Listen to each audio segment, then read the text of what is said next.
Good morning on the sixth Sunday of Ordinary Time. We're just getting ready for Lent here in a few days, but the church gives us this beautiful gospel to keep challenging us. And it seems like I don't know. When I first read it, I was like, whoa, I'm never gonna make it. And there's a lot of different things that maybe meet up. We have so many higher standards that Christ sets for us on this sermon, and his continuation of the Sermon on the Mount. But when I was praying about it, I was like, well, Christ, what am I supposed to do with this? And I really felt that we're supposed to not just look at ourselves as being perfect. And because in the end, Christ says, if our perfection doesn't reach that of the scribes and Pharisees, we'll never make it. And because what was their perfection? It was all about them. And when they tried to approach Jesus, they only met his justice.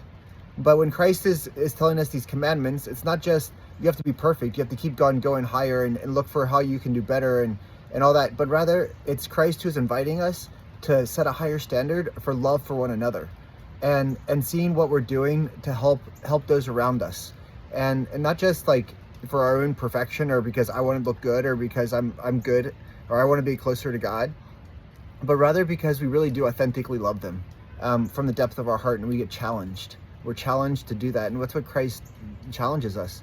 But he doesn't do it, and he said, well, I think the greatest lesson there is that those who do show love for one another are those who are closest to Christ. If you look at in the gospel of all those people who brought people to Christ because they were suffering or because whatever, but they got the glimpse of Christ's heart, and I think that's what Christ is getting at in these commandments that he's telling us, is that it's not good enough to just not kill or to not commit adultery or to not lie. It's rather, how am I really loving those around us with our words, with our actions, with our thoughts, and that's a greater standard. But also it warms the heart to know that the fruit of all of that is our closeness to Christ. So I hope you have a wonderful day, and God bless you all.